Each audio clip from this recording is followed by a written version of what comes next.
Media Day here today. We'll go ahead and get started with Coach Harper, and then Coach Hurd will follow after that. And then around 2:30, we'll all head down to the locker rooms and get some players for both programs, and we'll move you around back and forth depending on what you need. So just plan to hang in here for the next little bit, and then we'll go on after that. So we'll go ahead and start with questions for Coach Harper today. And media, if you would, please raise your hand, and Lance will pass around the microphone for the web stream. Thanks.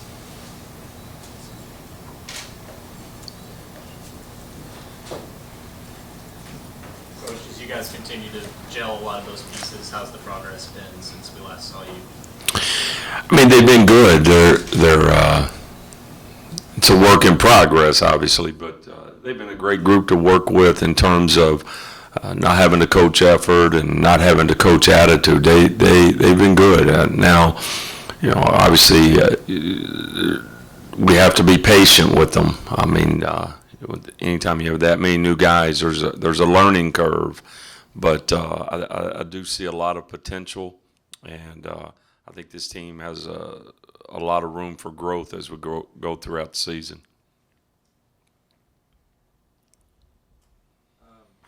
I know CHD is the only returning player in the backcourt, but from what you've seen from the newcomers, are you comfortable or confident with their play, and how do you think they stack up in Conference USA, and do you feel there's already a connection with those players?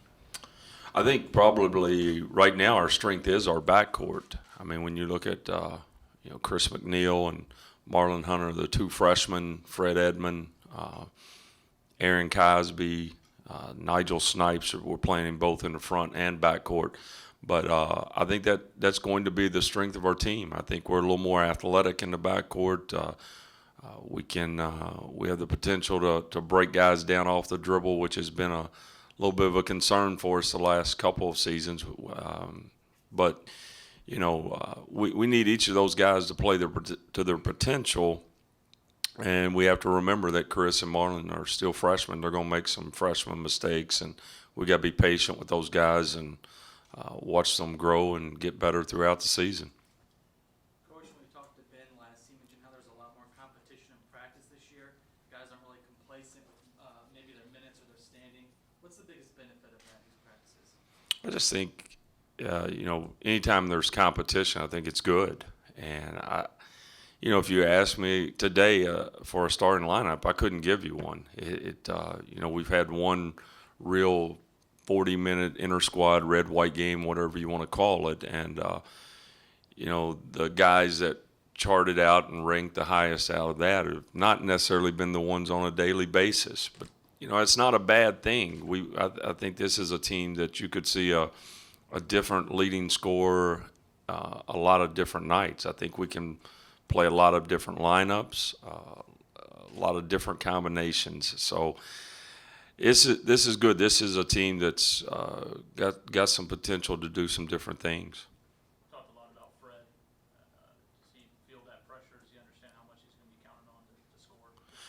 Well, the thing is, I think Fred is, obviously he committed to us a few years ago, and he's been to JUCO, so he's been talked about a lot. But I think when you see Fred play, he's not just a scorer. I think probably the most underrated part of his game is his ability and his willingness to share the ball. He's a guy that can really get the ball to the basket, but he's not necessarily thinking score when he gets there. He'll give the ball up, and when you look over and you got Aaron Cosby and CHD and Chris McNeil and those guys spotted up, that's a good feeling. So, but he's going to be counted on for a lot of different things, and the biggest thing I'm preaching to him is I think he can be maybe our leading rebounder. I don't know that we've had anyone rebound the ball from the perimeter like him since maybe Sergio Carouche. So I think he's in that mode without probably doesn't shoot it quite as well, Sergio, but that type of guy.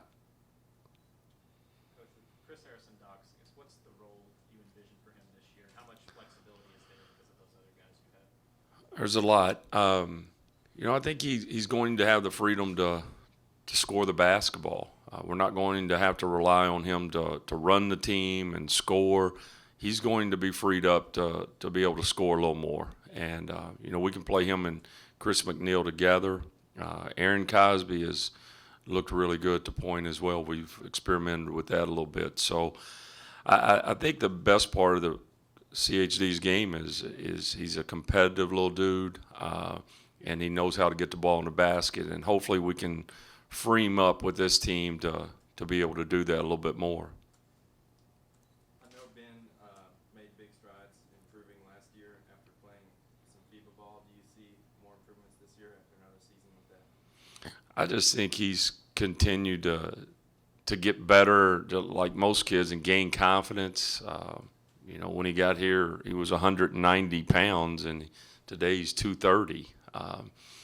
But you know, he's 7'1", and sometimes he forgets that just holding his hands up around the basket causes problems. But I've been really pleased with his development and how he's played up to this point so far since the summer. Speaking of Ben being 7 foot, you've got another one in Nathan Smith. Have you ever had two 7-footers on one team, and do you envision a scenario where you could get both of them on the court at the same time? Oh, there's no question they could play together, because Ben really is a stretch four. I mean, that's what he is, and I think he really likes being able to face the basket.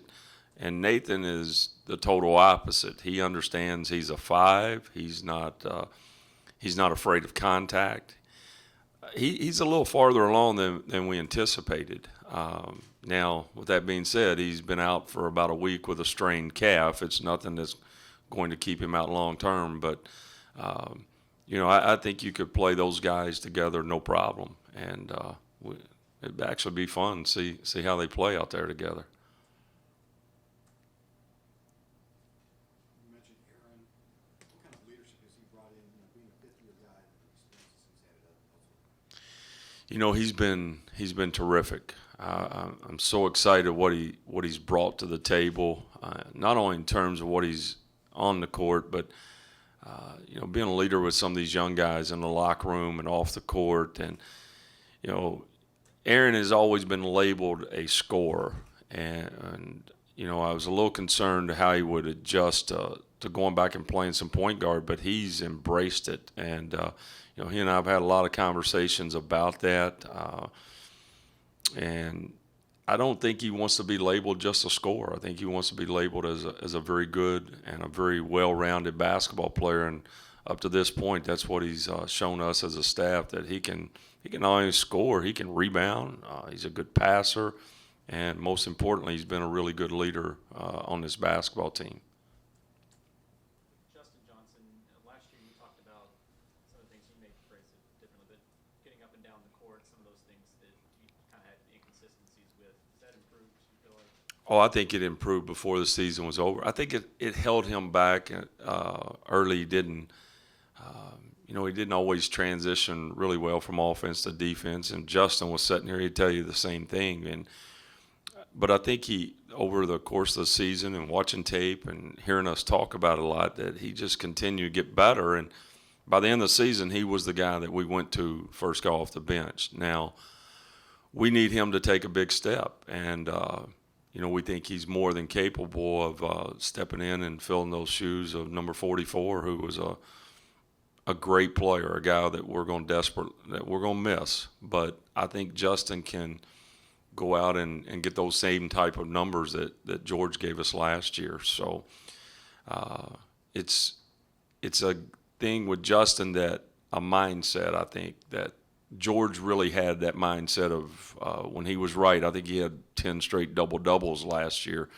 I think Justin, talent-wise, is capable of doing those same things. First, you guys picked 6th, I think, finish.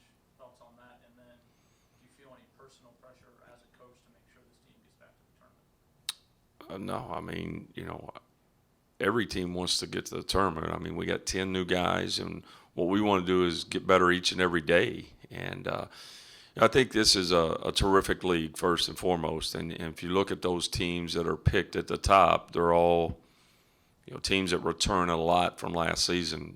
And Old Dominion being a veteran team, UAB I think was picked first or second. They're a younger team in terms of not as many seniors, but they return everyone. So You know, I don't get caught up in preseason polls. It's about going out and, you know, doing it on the court. We've talked about it as a team, but at the same time, you know, we just want to go out each and every day, get better. You know, the season's long, and you know, 1,000-mile journey starts with one step, and we got to take one step at a time. And hopefully we'll get better, and we'll see what happens as the season goes on. You mentioned leadership, and last year you had T.J. Price, George Fant, Tracy Jackson to really waver the ship if things went wrong mid-season. Do you think this team's going to have that same kind of mentality to be able to fight back when facing adversity with so many new players? Well, I think this team is much farther along in terms of leadership. You know, like I said, we're going to miss George. I mean, I wished he was not on the football field. I wish he was over here with us. But, you know, when I look at Alex and Nigel as a forgotten guy, Aaron, how they've really taken on that role this year, I'm more excited about that group as far as being leaders than what we've had in the past. You mentioned Nigel Snipes coming into his 5th year. Just what are your overall expectations for him now as he's been around the program? You've seen so much change over the past years. I think Nigel, for the first time, is really ready to step out of that shadow.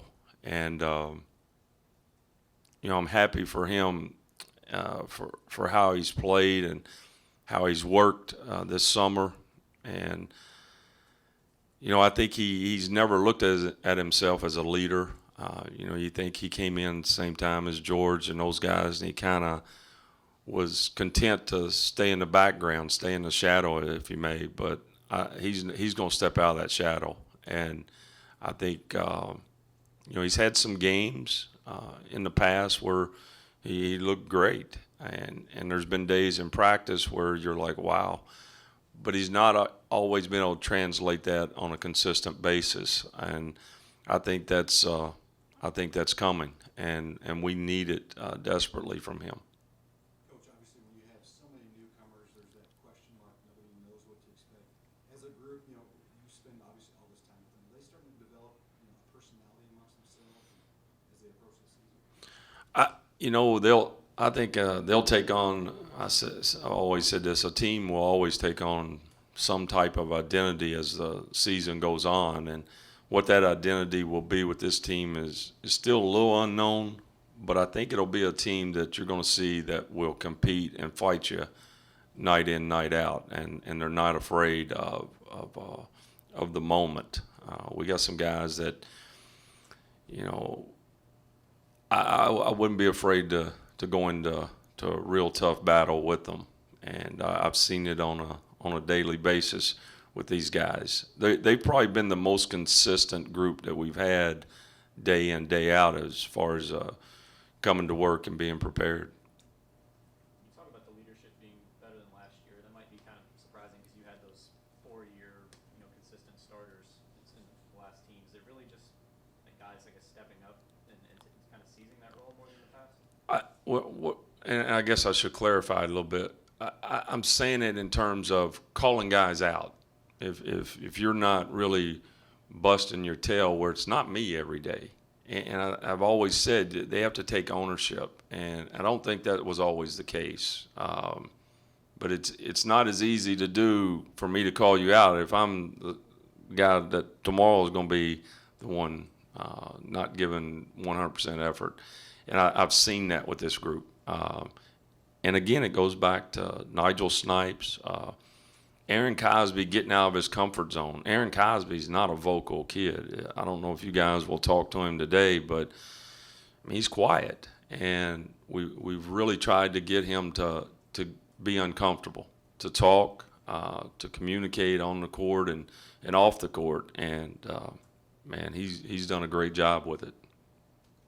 Coming back to the quality of the league, there was some talk with the new commissioner about making this a multi-bid league every year.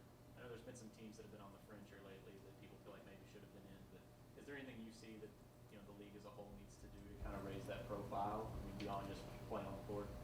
Just continue to win non-conference games. I think that's the most important thing. I think you know, if you look back, Old Dominion would be the team last year. They probably needed one more win in the conference tournament to solidify being a NCAA tournament team. But and I think Tim Floyd probably said it best this summer at our coaches meetings that there were 4 or 5 teams that were capable last year.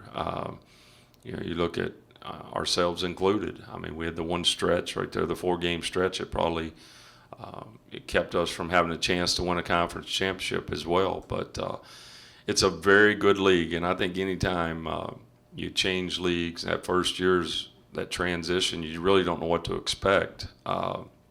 It was a very, very good league. Lot better athletes, a little bit more size than the Sun Belt. But you look at this year, you got 3 or 4 teams that are hopefully capable of playing the NCAA tournament. But we need to win non-conference games, and not just us or UAB or whomever, but the league as a whole. You were talking about Nigel. You mentioned there's times at practice he really wowed you guys, and he's trying to figure out how to translate to the games. Is there something as coaches you all do to help that you can help them do that, or is that something a player has to kind of find in themselves? You know, it's a little bit of both. You know, I think for the first time, he and I both understand what probably held him back at times. That's what I'm excited about, because I feel like he's in a comfort zone with himself, with his confidence, and I don't think he's afraid to shine. Looking back, I think he may have been afraid to shine, but I don't think that's going to be the case. I think he's going to, if he misses 4 in a row or turns it over twice in a row, you're going to see the same Nigel. I don't think he's going to let it affect him. Anything else for Coach Harper? Anyone? Okay. That's it. All right. Have a great one.